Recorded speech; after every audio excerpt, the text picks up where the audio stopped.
সালামু আলাইকুম। সকাল সকাল খুবই একটা খারাপ সংবাদ দিতে আসছি। সেন্ট মার্টিনকে ঘিরে গেল ৬ মাস যাবৎ একটা রহস্যময় অবস্থান চলছে। সরকার সেখানে পরিষ্কার পরিচ্ছন্নতা এই দ্বীপকে কি বলা হয়েছে আবারও পুনর্জীবিত করার জন্য যেই ক্ষয়ক্ষতি হয়েছে ইন্টারনালি হয়তো আমরা বাহিরের চোখে দেখি না, সেখানে নানান ধরনের বিধি নিষেধ রেস্ট্রিকশন দিয়েছে। আর সেন্ট মার্টিন ইস্যুতে বরাবরই মানুষের মধ্যে একটা কৌতূহলের জায়গা থাকে। তবে আজকে আমরা যে বিষয়ে কথা বলছি, আমার কাছে মনে হচ্ছে যে এটা স্পষ্ট কোনো ষড়যন্ত্র, ইভেন এটার পিছনে কোনো না কোনো কারণ আছে। কারণ গেল ৬ মাসে বাংলাদেশে বেশ কিছু ঘটনা ঘটেছে যেগুলো আসলে সবগুলাই রহস্যজনক। ইভেন এগুলোর তদন্ত প্রতিবেদনেও সবসময় রহস্যই থেকে যাচ্ছে। দর্শক, আমি যখন এই নিউজটি করছি, আমরা দেখছি যে সেন্ট মার্টিনে গভীর রাতে ভয়াবহ আগুনের পরিস্থিতি। প্রায় আপনার একটা হিউজ এরিয়া আগুনে জ্বলে গেছে। রিসোর্ট পুড়ে ছাই হয়ে গেছে ৩টি। কক্সবাজারের টেকনাফ উপজেলার সেন্ট মার্টিন দ্বীপে আপনার অগ্নিকাণ্ডের হতাহতের খবর আমরা এখন পর্যন্ত পাইনি। এখানে আমরা যতটুকু দেখছি যে দিবাগত রাত ২:৩০টার দিকে দ্বীপের পশ্চিম সৈকতের গলাচিপা এলাকা থেকে এই অগ্নিকাণ্ডের ঘটনাটি ঘটেছে।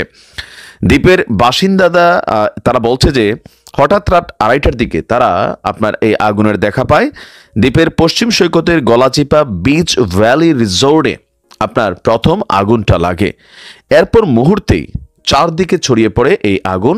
এতে শাইরি, বিচ ভ্যালি ও কিংশুক নামক যে ৩টি ঐতিহ্যবাহী বিলাসবহুল রিসোর্ট আছে সেগুলো পুড়ে ছাই হয়ে গেছে।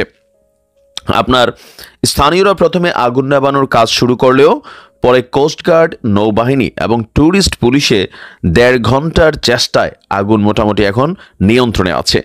তো কিভাবে আগুনের সূত্রপাত হয়েছে তা নিয়ে এখানে যতটুকু স্থানীয়দের বক্তব্য যে আপনার কিংশুক রিসোর্টের মালিকের বক্তব্য, পার্শ্ববর্তী একটা রিসোর্ট থেকে ময়লা পোড়ানো হয় বালিয়াড়িতে। এই ময়লা থেকে প্রাথমিকভাবে আগুনের সূত্রপাত হয়েছে।